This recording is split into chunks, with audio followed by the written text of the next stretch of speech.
Important of depreciation page number 23 से हम start करेंगे। इम्पॉर्टेंस ऑफ डेप्रिसिएशन क्या है वो हम पढ़ने वाले हैं। आगे हम चैप्टर 1 है, इसके अंदर interest rate, hurdle rate, growth rate, internal rate of return. ठीक है, क्या है एक बार देख लो फिर से। Interest rate, hurdle rate, growth rate, internal rate of return. ठीक है, तो ये हम पढ़ने वाले हैं। Traditional view, modern approach of the financial management, financing of long term assets should be made from short term fund, debt fund, long term equity funds, ये इसके बारे में बताया है। In fund raising decisions one should keep in view, ये सब keep in view रखने हैं। एक देख लो, cost of various funds and financial risk देखना है। Financial health of the firm depends on its ability to generate sufficient dash to pay its employees, supplies, creditors, owners, profit, cash, growth या wealth. तो basically क्या होना चाहिए यहाँ पर,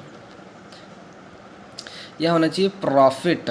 ठीक है, profit, I think sufficient profit होना चाहिए ताकि वो अपने एम्प्लॉयज, सप्लाइज, क्रेडिटर्स को पे कर सके। ठीक है, यहाँ तरह MCQs हैं, इन MCQ छोड़ रहे हैं हम, सिर्फ हम सब सब्जेक्ट ही करने जा रहे हैं। रेशो एनालिसिस की बात हम करेंगे। Ratio is the coefficient of two numbers and relation express between the two accounting figures is known as accounting ratio. ठीक है, बात करेंगे हम अकाउंटिंग रेशो की। लिक्विडिटी रेशो की बात करेंगे।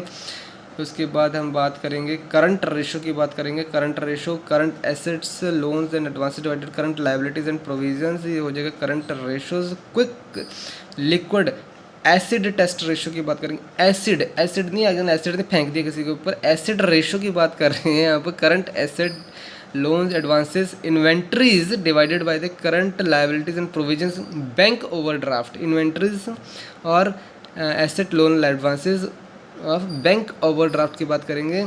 ठीक है, बैंक ओवरड्राफ्ट क्या होता है इसके बारे में पढ़ेंगे हम, और इन्वेंट्रीज क्या होता है ये भी पढ़ेंगे हम। Quick ratio is used as a measure of the companies ability to meet its current obligation. Current में मुझे क्या क्या पे करना है तो उसको मीट करने के लिए एबिलिटी की ये बात करती है। ठीक है, तो 1:1 होगा तो हाईली सोलवेंट पोजीशन। सॉल्वेंट की बात हमने की थी, सॉल्वेंट क्या होता है। ठीक है, मतलब लिक्विड लॉन्ग टर्म में कितना बनी, लिक्विड मतलब इमीडिएटली कैश है। ठीक है, absolute ratio, super quick ratio की भी हम बात करेंगे। Super liquid, absolute liquid asset divided by current liabilities, ये होता है हमारा। ठीक है, absolute liquid asset divided by current liabilities, हमारा एब्सोल्यूट लिक्विड रेशो बन जाता है। और the ideal absolute liquid ratio is 1:2। ठीक है, एब्सोल्यूट क्विक रेशो ALR समझ लो, 1:2 होना चाहिए ALR। ठीक है, उसके बाद आज जो हमारा क्या है, ये डिफेंसिव इंटरनल रेशो है। प्रोजेक्टेड डेली कैश रिक्वायरमेंट है। Defensive minus internal ratio, liquid asset is equal to cash plus marketable securities plus debtors. Firms ability to meet current financial ability dependent upon the ability to generate daily cash requirements of the firm. Okay, ठीक है, चलिए हमारा है, इसको पढ़ना पड़ेगा। देखो, projected daily cash requirement, projected cash operating expenditure divided by number of days in a year. ठीक है, चलो आगे क्या, लीवरेज रेशो की हमने बात की है। लीवरेज रेशो क्या आती है, तो इंपॉर्टेंट लीवरेज रेशोज हम बताएंगे कि debt equity ratio, share holder equity ratio, सारे रेशोज लीवरेज रेशोज कहते हैं। डेट इक्विटी, डेट उधार लिया है, इक्विटी, इन दोनों का क्या चल रहा है, क्या रेशो चल रही है। शेयर होल्डर्स इक्विटी का रेशो क्या, long term debt to share holders net ratio, ये चल रहा है। डेट इक्विटी रेशो की बात करेंगे हम। शेयर होल्डर्स इक्विटी रेशो की हम बात करेंगे। Long term debt to shareholder net worth ratio की बात करेंगे। कैपिटल गियरिंग रेशो की बात करेंगे। Capital gearing ratio, fixed asset to long term fund ratio की बात करेंगे। प्रोप्राइटरी रेशो की हम बात करेंगे। उसके बाद डेट सर्विस कवरेज रेशो की बात करेंगे। डेट सर्विस कवरेज रेशो की हम बात करेंगे। प्रेफरेंस डिविडेंड कवर, ये भी हम बात करेंगे रेशो। ये प्रेफरेंस डिविडेंड कवर, ये एक रेशो है। और उसके बाद इक्विटी डिविडेंड कवर की भी बात करेंगे। और एसेट मैनेजमेंट रेशोज़ भी हम देखेंगे। तो इंपॉर्टेंट एसेट मैनेजमेंट रेशो जो है, inventory turnover ratio, inventory ratio, ये किस कौन सी ratio important, asset management. Asset जब आ गया तो इन्वेंट्री की बात आएगी, एसेट जब आ गया तो इन्वेंट्री की बात आएगी मेरे भैया। इन्वेंट्री टर्नओवर रेशियोज भी हम देखने वाले हैं। एवरेज इन्वेंट्री की बात करेंगे, average inventory is equal to opening stock plus closing stock divided by 2। देखो सिंपल सा ये opening closing divided by 2। Inventory ratio की बात करेंगे, डेटर टर्नओवर रेशियो की बात करेंगे, डेटर कलेक्शन पीरियड की बात करेंगे, bad debtor to sales info की बात करेंगे, क्रेडिटर टर्नओवर रेशियो की बात करेंगे, क्रेडिटर पेमेंट पीरियड की बात करेंगे हम।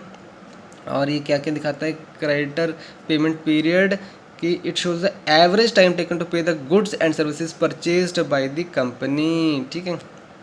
फिर हम बात कर रहे हैं फिक्स्ड एसेट टर्नओवर रेशो, यानी फिक्स्ड एसेट टर्नओवर यानी sales divided by the fix asset की बात हो रही है। Total asset turnover ratio sales divided by total assets की बात होगी, ठीक है। टोटल एसेट्स, यहाँ फिक्स्ड एसेट्स था, जब फिक्स एसेट का तो फिक्स एसेट नीचे आ जाएगा, टोटल एसेट नीचे टोटल एसेट्स आ जाएगा, सेल्स ऊपर रहेगा। Working capital turnover ratio, sales to capital employed ratio, profitability ratio, इसकी बात करेंगे। ग्रॉस प्रॉफिट मार्जिन की बात करने वाले हैं। मार्जिन का मतलब क्या होता है, sale minus cost of goods sold. Margin का मतलब क्या हो गया, sale minus cost, sale price minus cost price divided by sales, ठीक है। या फिर gross profit divided by sales. समझ के बात कि नहीं समझे, ठीक है। तो ये हमारा आ गया।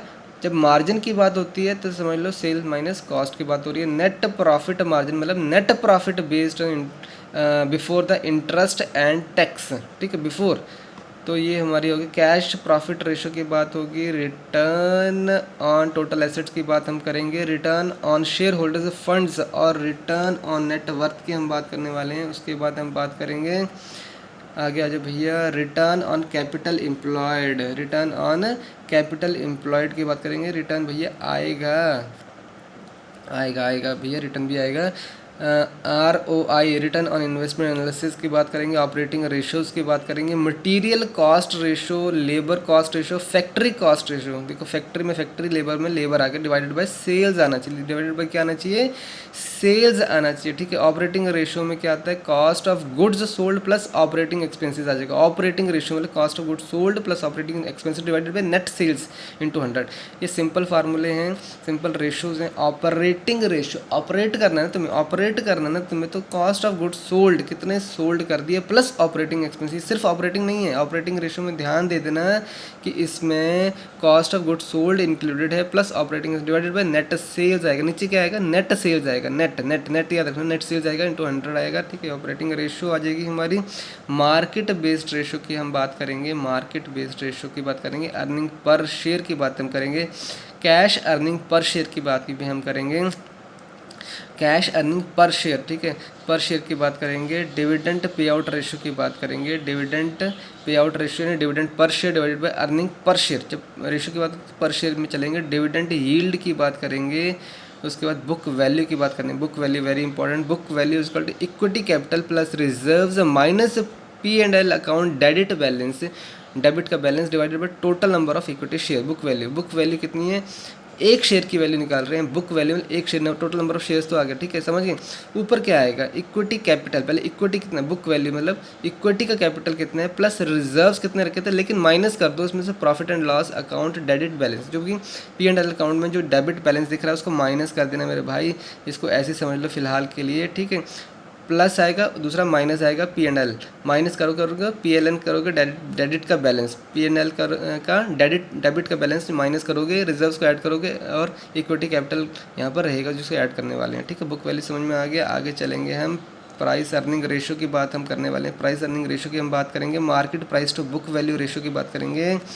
आगे आ जाओ भैया, chapter 4 fund flow and value added analysis की बात हम थोड़ी नेक्स्ट पार्ट में करेंगे। 42 पेज हमने यहाँ तक कवर किए हैं, ठीक है। नेक्स्ट अगले पार्ट में हम नेक्स्ट पार्ट्स की बात करते हैं, next rest of the chapters.